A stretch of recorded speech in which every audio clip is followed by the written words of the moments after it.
Hello there. Thanks for joining me today on Doctor Teach Me to Parent. We have a great program, and I think you're going to be very informed, very interested in what we're going to be talking about today.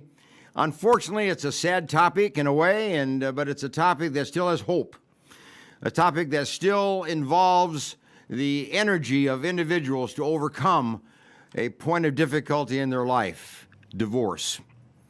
And our guest today is Dr. Nigel Smart, who wrote a very interesting book. It's on Amazon.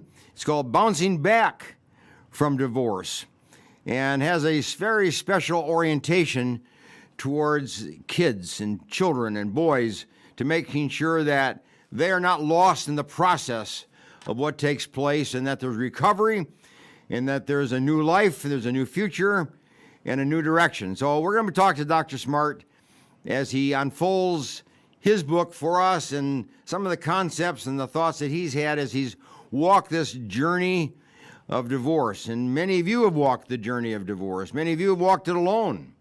Many of you have walked it with somebody who has been your mentor and has been your support person. That's good, by the way, that you have that. But if you've had to walk it alone, it's been a lonely road, and maybe today you can get a little hope. Maybe today you can get a little sense of direction. And so that's the purpose of our discussion today, and hope that will be helpful to you. Now, before we start, as usual, I have a little quote for you to put it in perspective, and this might just help you kind of think it through a little bit. A community, or let me just say a nation even, a community or a nation can be no stronger than its mothers and its fathers. So mothers and fathers sometimes go through a difficult time in life, but they come out stronger.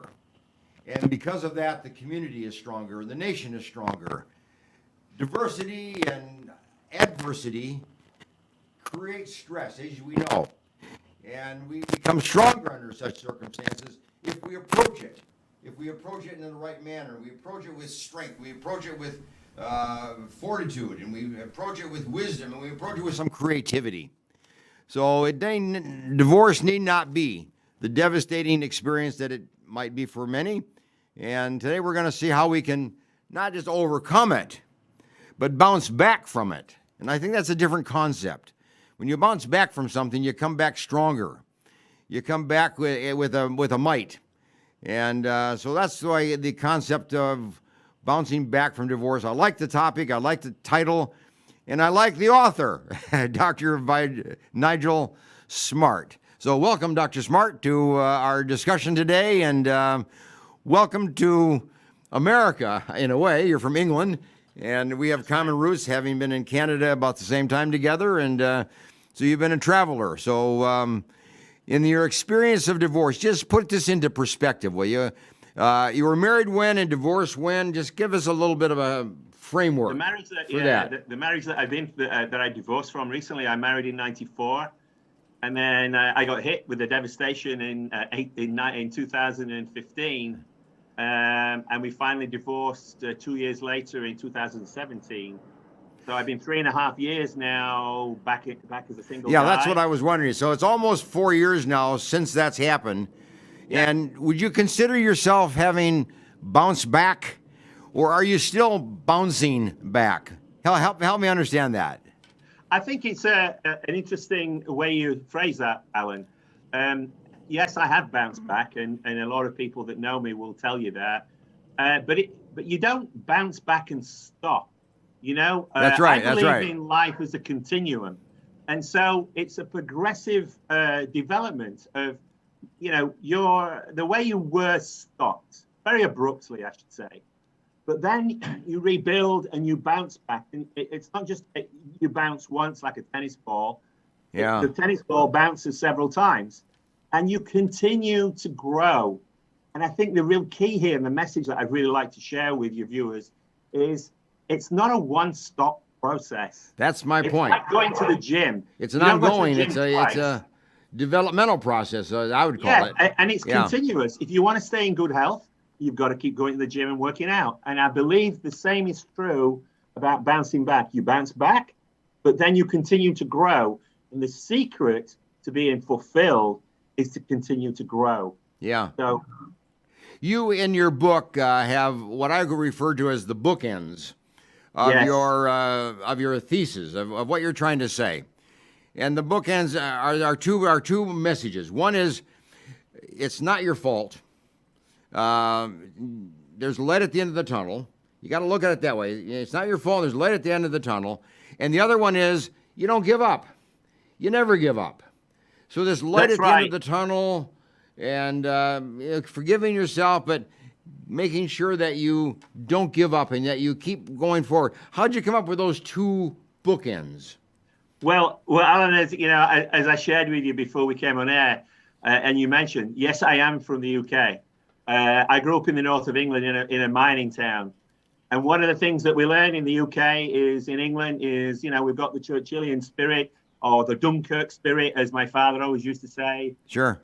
You don't give in. You do not give in. You do not secede on your territory. That's very English, never give up. Never give up is what Churchill said. And I have got that in my blood, in my bones and everything. So, I mean, that was a part of me. In terms of the light, if you like, at the end of the tunnel, is you have to believe that there is a future. And I think if you believe that, and then you ask yourself the very basic question, okay, this has happened. I've got two choices.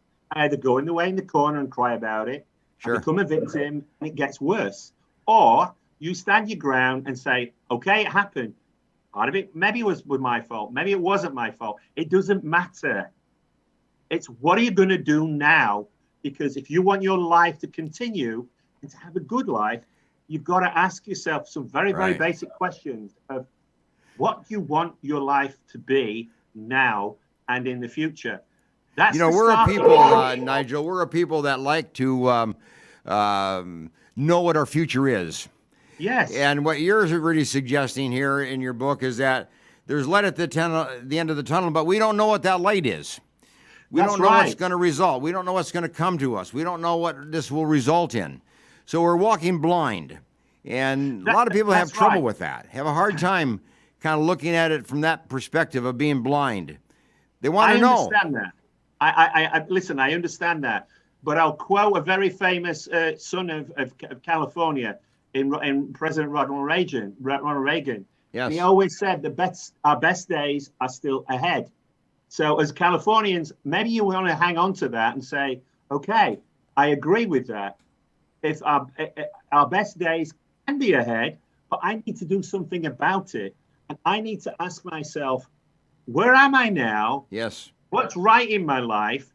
What's not necessarily wrong in my life, but what are the things I want to throw away from the way that I am now today?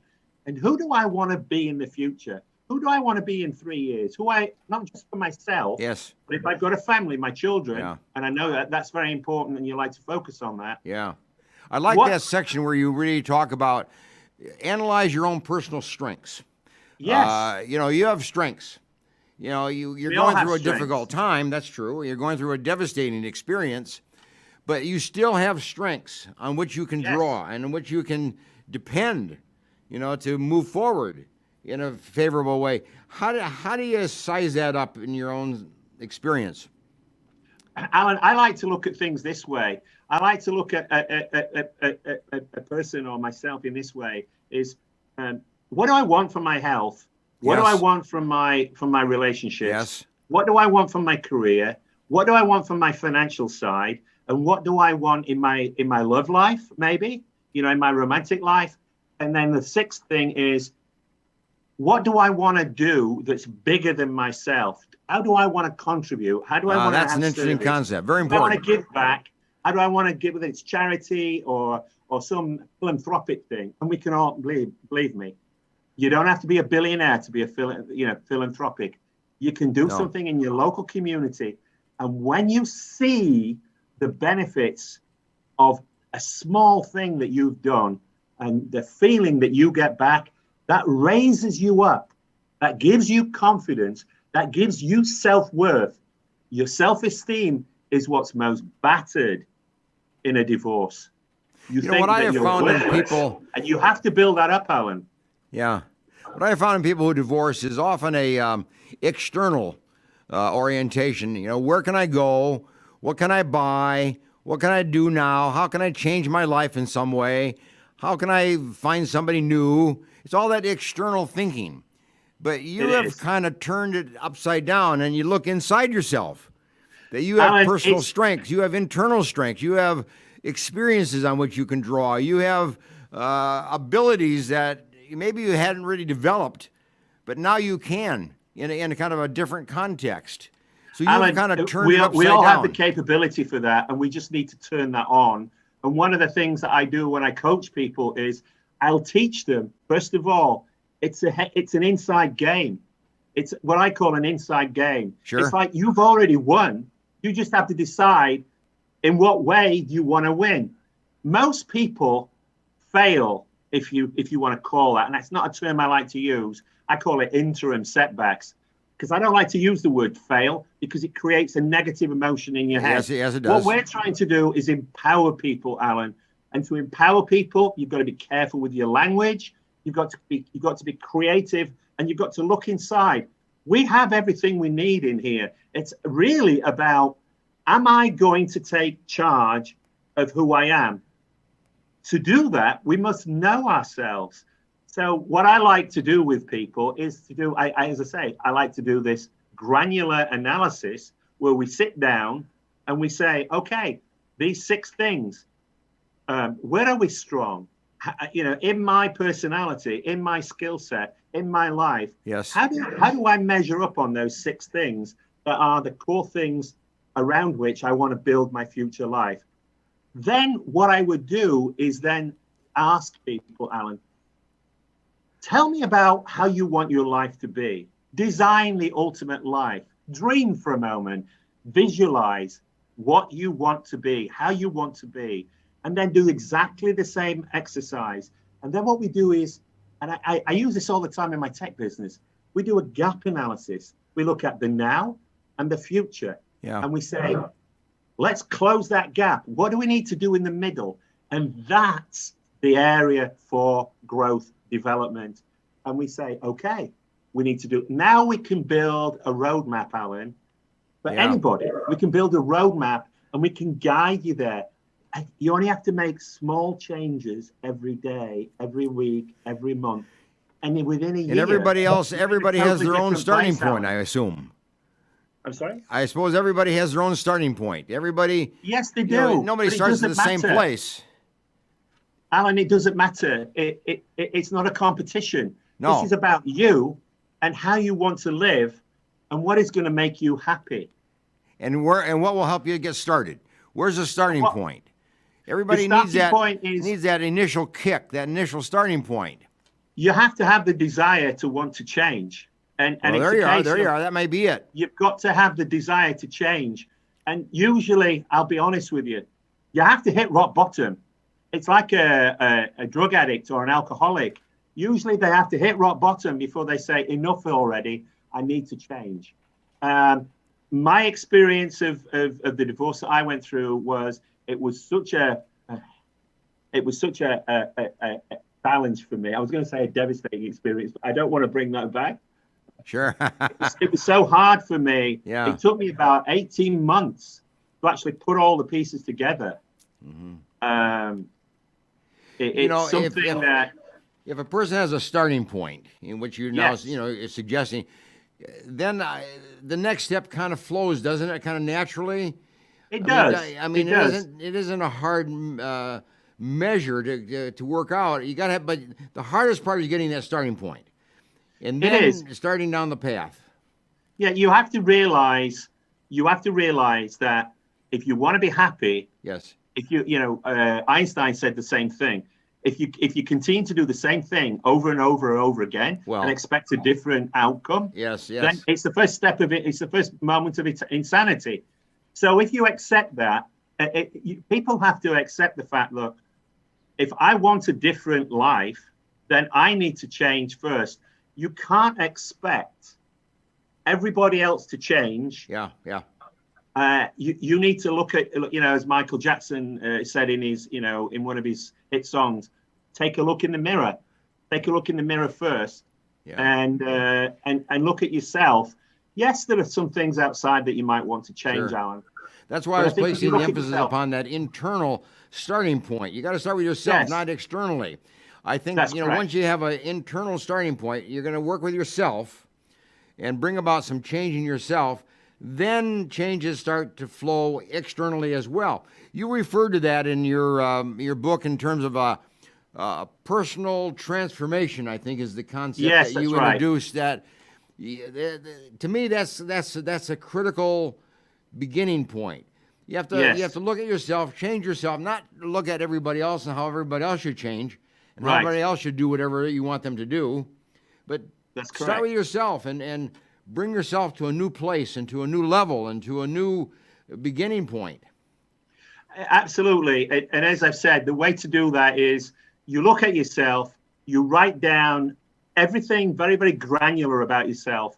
You analyze yourself. This is what I do when I coach people, because a lot of guys, they really don't know where to start. And it's like, okay, let's have that conversation and let's actually go through that process with you and help them. Sure.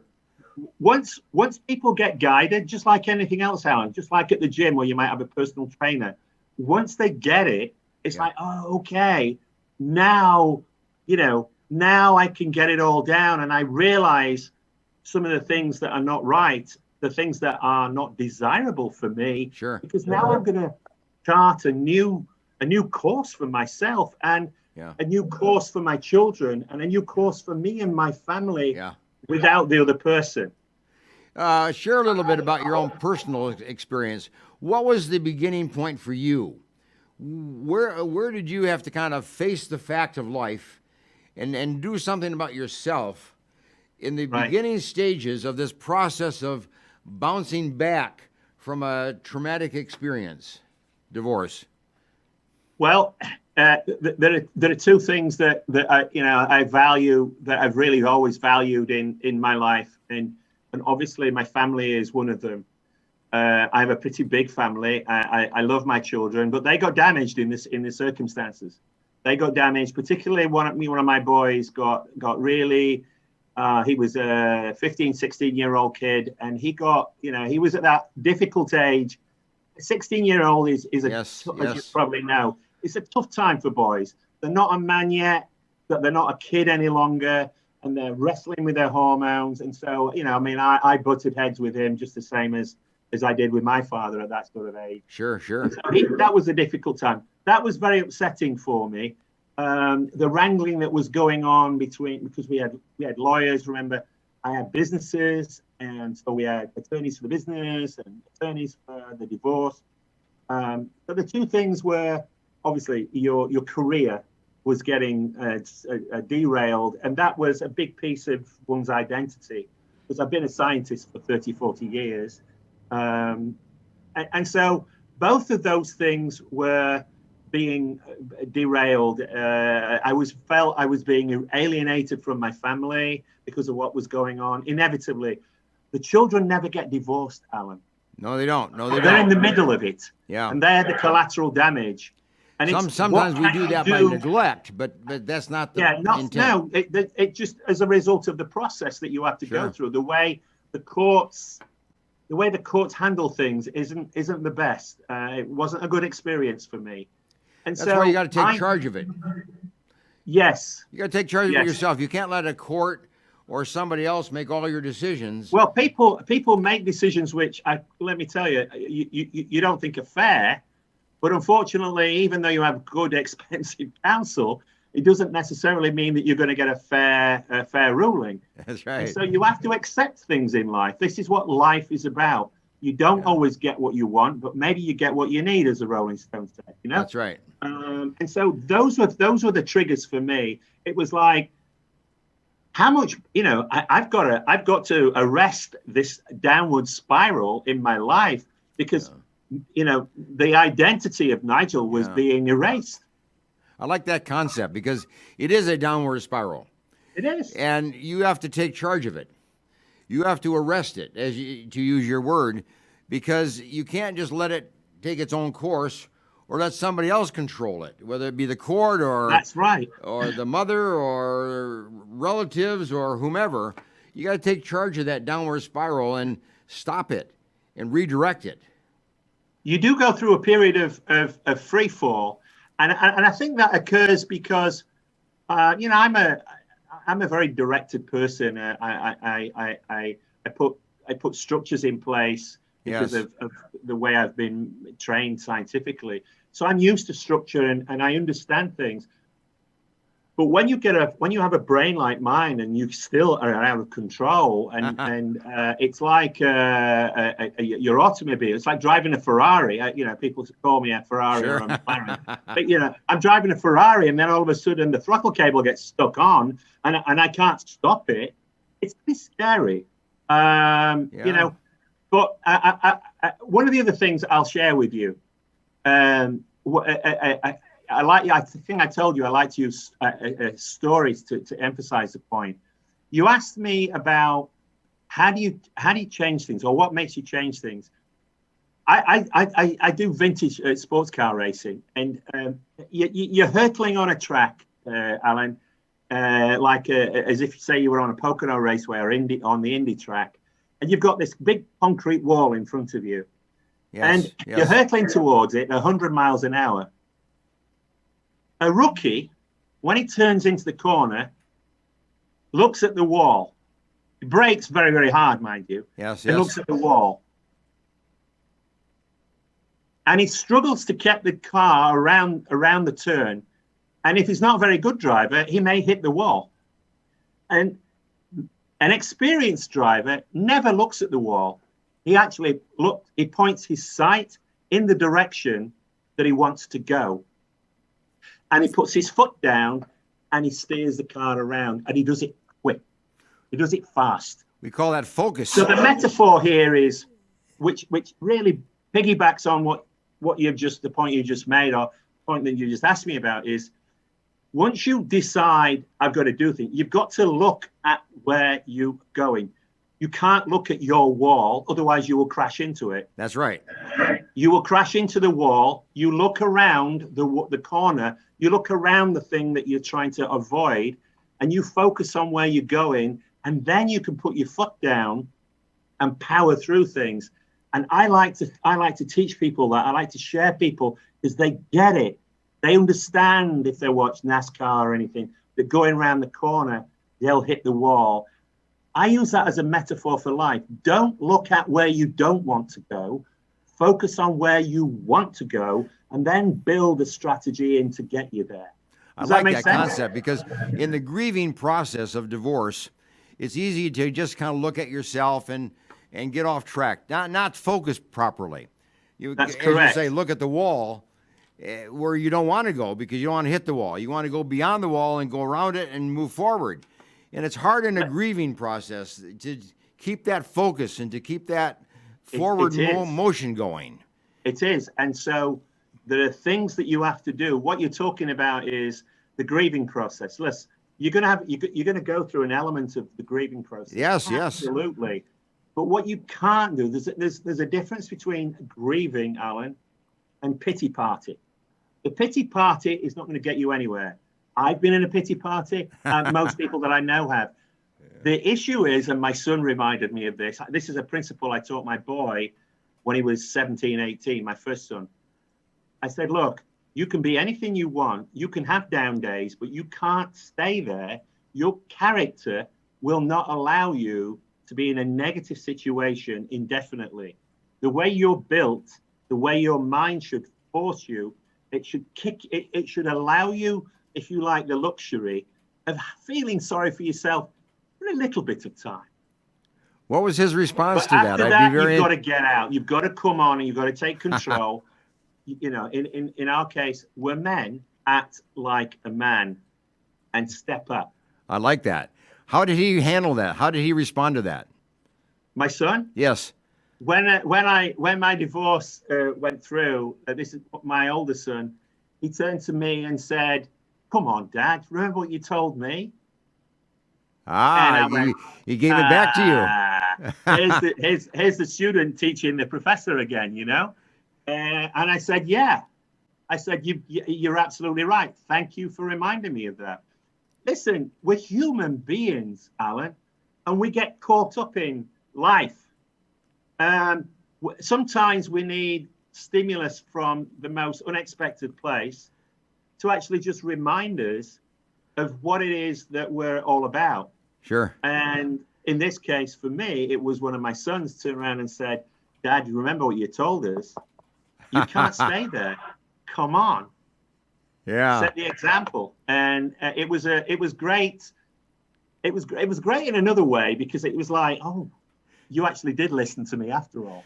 Sounded to me like your son kind of served as a little bit. Your son served as a consultant to you a little bit. Kind of gave you some of your own medicine a little bit.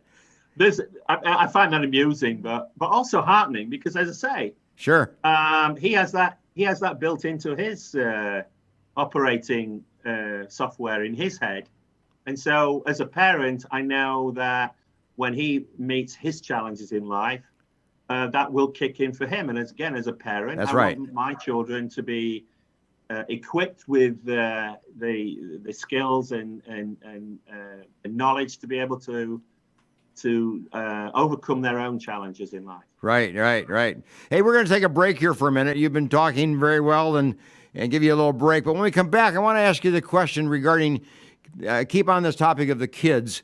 You know, they seem to serve as a motivator, Yes. for we as parents when we're going in a different direction. And sometimes we neglect to consult our kids. We neglect to discuss it with them. We neglect to hear what they think and hear how they organize this whole thing of divorce in their own life.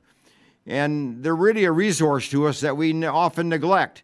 So I want to come back and comment about that in terms of how did you really benefit from using your kids as a resource of ideas and suggestions and a new direction for your life, because it's a team. It's a teamwork that you put together. So we'll take a break and come back in just a few minutes. Thanks for joining us. Dr. Nigel Smart.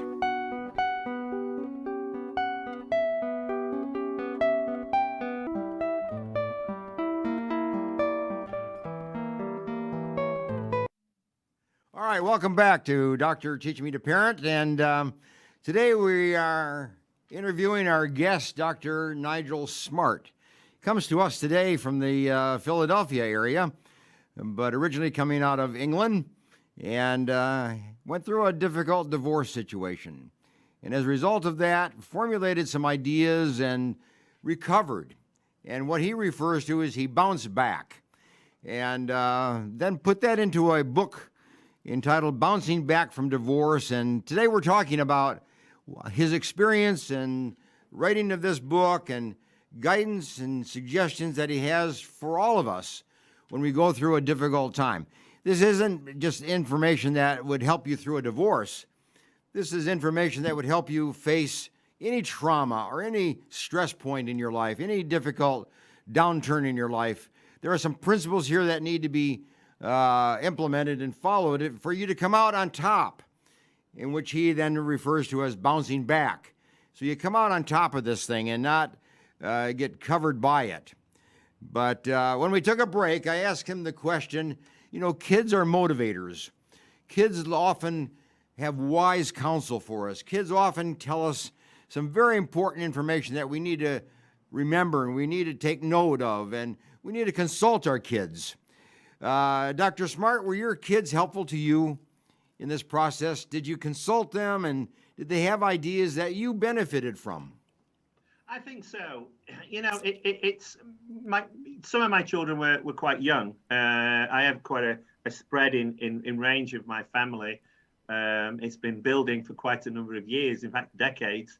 So I had young ones, and then I had teenagers, and then some guys in their 20s. One of the things that I learned was that you feel and you're worried as a father that you're going to lose your family, that you're going to lose your children. It is the biggest believe me, as a father, it's the biggest trauma experience that you go through. A property, career, and everything else, and assets, that's one thing, but you can get those back. If you lose your family, that is much more far-reaching. I just want to emphasize, in the title of the book, I have two very, very important power words that I want to stress, because you mentioned bouncing back from divorce. That's a piece of it. But the rest of the title is with vitality and purpose. And I put those two words in especially deliberately, Allan, because I wanted people to say, you don't just bounce back, you bounce back with vital, with power, with gusto. This is not a, bounce back to where you were. It's no, you come back stronger. And I want people to understand that. The purpose part of it is you want to give yourself a reason to bounce back, a reason to succeed, a reason to be vital. And so, this is why I ask people to understand what their why is. Why do you want to do that? Why are things like this important to you? I like so that. Yes, I like to answer your question, these principles are common and can be applied to any trauma situation, not just divorce. So you're absolutely right. I was beginning to tell you that, one of the things that is ingrained in my psyche is you never give up. There's always something that you can get out. One of my very, very good friends. That's that bookend we talk about. You never give up, and you always have light at the end of the tunnel. You never give up. One of my very good friends, she taught me along the way, and I quote her, not by name, but it is in the book. And she taught me, Nigel, out of every situation, out of every supposed black cloud, there is a positive or a silver lining that you can take out of things. Sure. It doesn't seem to be immediately obvious, but let's just take COVID, for example. People have been devastated by COVID, but I would argue that one of the positives that's come out of COVID is it's brought people back together to some extent. To actually, there's a lot of people around now that are saying to me, I was in the rat race. I've been forced to spend more time with my family. Shocker. And I like it. And so now you have more communication going on than we've ever had before. So there's an example of a very extreme situation that we've all been facing this last 12 months. I like it's that. Something that can be very, very motivating. And what it tells you is, if you can deal with this, if we can overcome this, if we can take that and have built something very, very positive here, then what else can't we? There's nothing that we can't achieve. That's right. Because now we've got a very, very strong foundation, the thing that should be something that we build on. Yeah. So yes, one of my sons, Matthew, reminded me, Dad, when I was having one of my black days, I was having a bit of a personal pity party, as I call it. And he said, Dad, remember what you told me? And I said, well, what was that? Because I've taught you a lot of things. He said to me, Dad, you taught me it's all right to have a bad day, but you can't stay there. And you've been there long enough.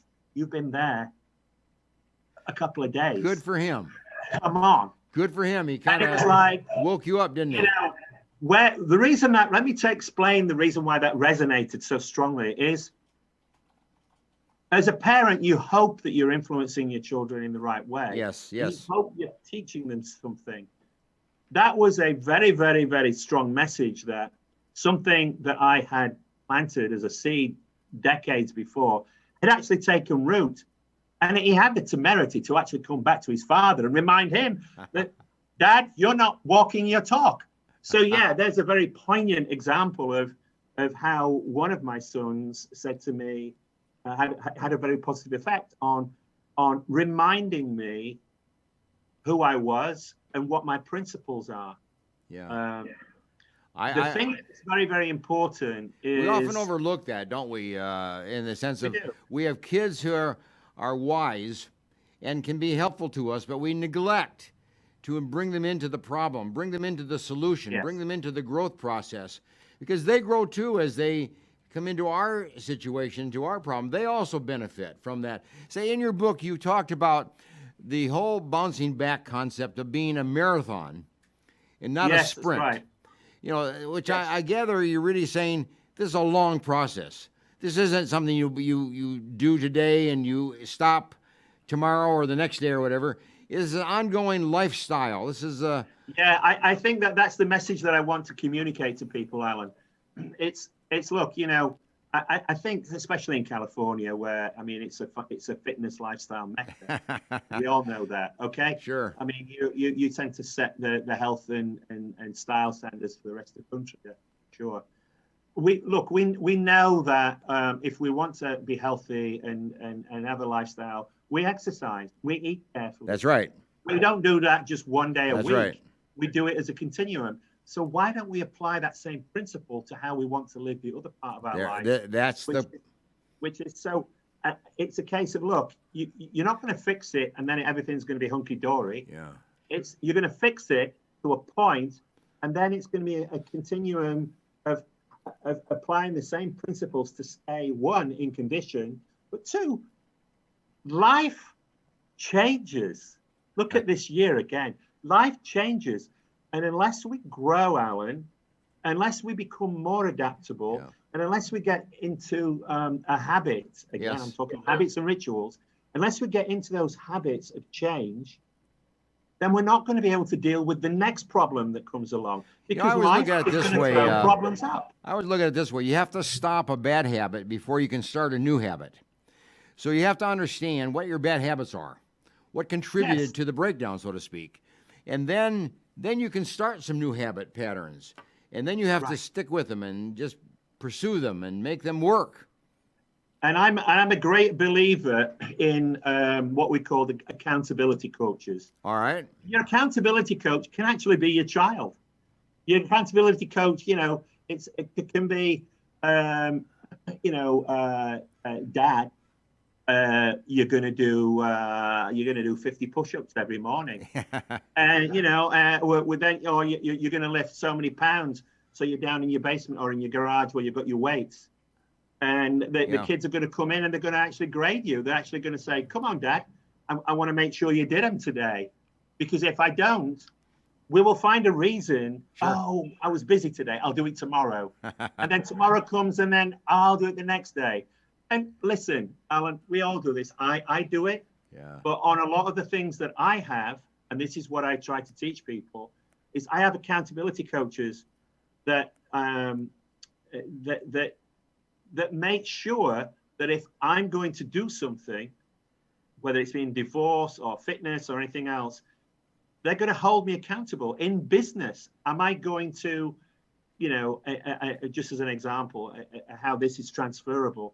In business, if I'm in sales, how many calls am I going to make? Do I make 100 calls a week or 120 calls a week? Sure.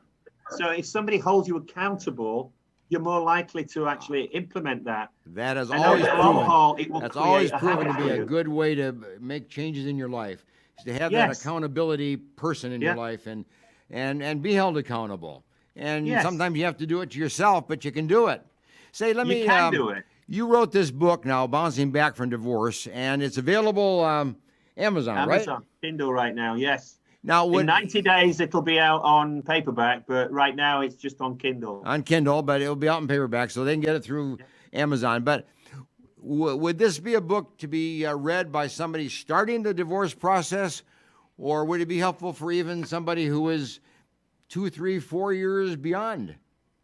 Both, because and I'm confident I can say that to you, both, because I've got people that I'm working with that are at both ends of the spectrum. And as you pointed out, what we're trying to do here is empower people with principles that they can apply not only to divorce, but also the principles that they can apply to any tragedy or any adverse situation in their life that requires them to pivot. That's a word for 2020, pivot, which means change direction to respond to a negative stimulus. So we've had a negative stimulus with divorce. We're going to pivot. We've had a negative stimulus with how COVID has affected us all. We have to pivot and create a new strategy to how we deal, because life has to go on. Sure. And we have to be confident about how we go on. Otherwise, we're not being true to ourselves. I like that. Say, we're going to end here. Let me give you a quote, and maybe you can make a comment about this. The quote is, as we bring our program here to a conclusion today: there is no better medication than a mother's kiss and a father's hug. comment about that. I'm sure you have had a lot of hugs with your kids. You're the father hug. You seem to be a person who would hug. It gives you a sense of purpose. You know, I hark back to the two words, the motor words, as I call them, in the title. When you get a hug and you can feel the love in that hug, that gives you a purpose to overcome any tragedy, any circumstance that you want. It provides the fuel, the power. It provides the impetus for you to power through. And to me, there's no greater joy in life to receiving the kiss from the girl who makes your motor run in the morning. And that beautiful. I think that's well said. Of a woman and the love for the children that they give you the motivation. I think that I often say to friends, the thing that I've missed most in the last 3 or 4 years, or the last 5 years, is I don't have my next partner yet, and I miss waking up and having this first smile in the morning, because I think that's the most magical feeling for a guy in the world, to know that somebody thinks that highly of him. It provides all the impetus to overcome everything in your life and to create a life of purpose and fulfillment for you all as a family. So that would be my response to that. Well, you capture that in your book very well, and I appreciate that. So, hey, get a hold of his book, Bouncing Back from Divorce, and go to Amazon. It's on Kindle now, and it'll be soon available on paperback. So if you're in the divorce process at any point, past, present, future, this is a book to use and to benefit from, and maybe it's a little bit of a manual, for you to kind of guide your life through this whole process. So thanks for joining us today. And Dr. Smith, you've been great. Thank you for being part of our community today and part of our conversation and hopefully part of our growth process that we're all going through. Thank you for your contribution. Okay, bye for now. Thank you. Bye-bye.